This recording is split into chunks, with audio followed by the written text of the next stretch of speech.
तो चलिए प्यारे बच्चों, योगेश स्टडी सेंटर के ऑनलाइन प्लेटफॉर्म पर आप सभी का स्वागत है। और आज हम पढ़ रहे हैं क्लास 9th मैथ प्रश्नावली 11th ए, और उसमें पढ़ेंगे हम शंकु। शंकु के विषय में हम आपको पिछली वीडियो में भी बता चुके हैं।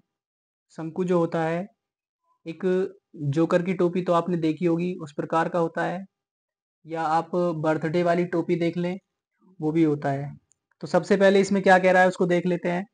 एक शंकु का वक्र पृष्ठ ज्ञात कीजिए जिसकी त्रिज्या ऊंचाई 28 सेंटीमीटर है। तो शंकु की पहले जो बोल रहा है ना, उसको हम लिख लेते हैं। शंकु की त्रिज्या ऊंचाई, ठीक है। इसको प्रदर्शित करते हैं हम स्मॉल एल से। एल बराबर 28 सेंटीमीटर, ठीक है। और आधार का व्यास, और आधार का व्यास किसके? शंकु के। इसको प्रदर्शित करते हैं डी से। डी बराबर 10 सेंटीमीटर। इसलिए आधार की त्रिज्या कितनी हो जाएगी? आधार की त्रिज्या, आपको त्रिज्या तो पता ही होगा, व्यास का आधा होता है d/2। तो कितना हो जाएगा? 10/2 बराबर 5 सेंटीमीटर, ठीक है। अब यहां को हम एक चित्र बनाते हैं शंकु का।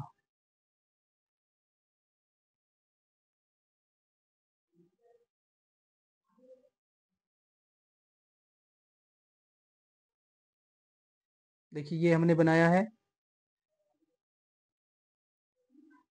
ये वाली जो ऊंचाई होती है, ये त्रिज्या ऊंचाई बोलती है, जिसको हम एल से प्रदर्शित करते हैं। ये एच होती है, जिसको ऊर्ध्व ऊंचाई बोलते हैं, और ये आर होता है, ठीक है। अब इसमें हमको ये 28 सेंटीमीटर दे रखा है, और ये दे रखा है 5 सेंटीमीटर, ठीक है। और शंकु का वक्र पृष्ठ क्या होता है? फॉर्मूला तो याद ही होगा आपको। शंकु का वक्र पृष्ठ फॉर्मूला होता है पाई आर एल। पाई आर एल, तो पाई का मान रखेंगे 22/7। आर का मान कितना दे रखा है? 5। और एल का मान कितना दे रखा है भाई? 28। तो इसको काट देते हैं 7 से। 7 चौक 28। ये हो गया 22 गुणा 5 गुणा 4। तो ये आ जाएगा 22 गुणा 5 चौक कितना हो गया? 20।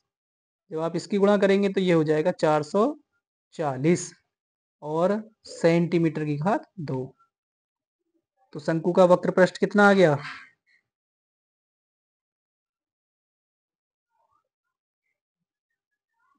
440। ये हो गया इस प्रश्न का करेक्ट आंसर। तो चलिए नेक्स्ट प्रश्न की तरफ चलते हैं। तो चलिए हमारा सेकंड प्रश्न है, एक लंबवृत्तीय शंकु के आधार की परिधि 44 सेंटीमीटर है, उसकी ऊर्ध्व ऊंचाई 24 सेंटीमीटर है। तो इसकी त्रिज्या ऊंचाई निकालनी है, ठीक है। शंकु की परिधि दे रखी है।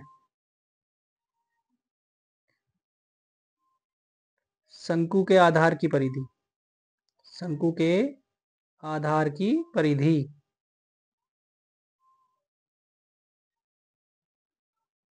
कितनी दे रखी है भाई? 44 सेंटीमीटर, ठीक है। अब हमको पता है शंकु का जो आधार होता है वो एक वृत्तीय भाग होता है, तो उसकी परिधि हो जाएगी 2πr, और ये 44 सेंटीमीटर के बराबर है। तो यहाँ से r बराबर क्या हो जाएगा? 44/2π, ठीक है। या आप ऐसे लिख सकते हैं 44/2 गुणा 22/7, और इसके बाद 7 चला जाएगा ऊपर। 44 गुणा 7 बटे में 2 की गुणा जब 22 में करेंगे तो ये हो गया 44। तो ये इससे क्या हुआ? कैंसिल हो गया। तो बचा क्या? आर बराबर क्या आ गया? 7 सेंटीमीटर। आपको दे रखी है ऊंचाई, ऊर्ध्व ऊंचाई, शंकु की ऊर्ध्व ऊंचाई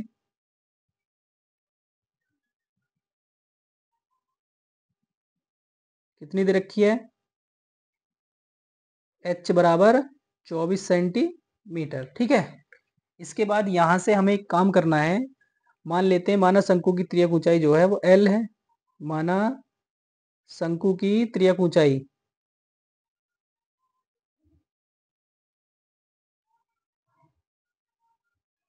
ऊंचाई बराबर क्या है, एल।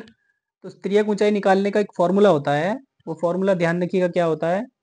एल बराबर अंडर रूट के अंदर R square plus H square. तो आर का मान रख दीजिए यहाँ पे। आर कितना है, 7 का स्क्वायर प्लस एच कितना है, 24 का स्क्वायर। ठीक है, तो 7 का स्क्वायर होता है 49 और ये हो जाएगा फिर आपका 576, 24 का स्क्वायर। जब आप जोड़ेंगे तो एल बराबर कितना आ जाएगा, 625 और वर्गमूल से बाहर निकालेंगे तो ये क्या आ जाएगा, 25 सेंटीमीटर।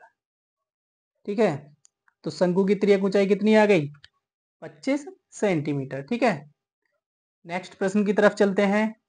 नेक्स्ट प्रश्न है हमारा, तो चलिए नेक्स्ट प्रश्न है, एक लंबवृत्तीय शंकु के आधार का व्यास 12 सेंटीमीटर है। तो लिख लेते हैं, शंकु के आधार का व्यास,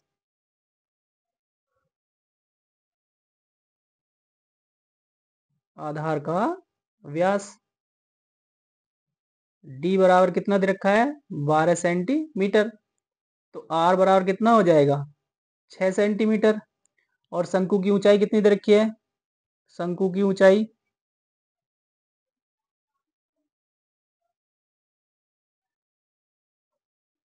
एच बराबर 8 सेंटीमीटर।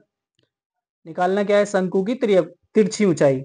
तो मान लीजिए, माना शंकु की तिरछी ऊंचाई बराबर कितनी है, शंकु की तिरछी ऊंचाई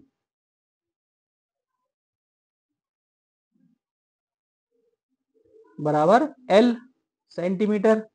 तो अभी पीछे पिछले सवाल में भी बताया है, एल बराबर क्या होता है, अंडर रूट के अंदर R square plus H square.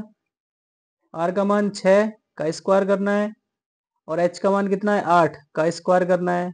जब आप 6 का स्क्वायर करेंगे तो कितना हो जाएगा, 36 और 8 का स्क्वायर करेंगे तो 64।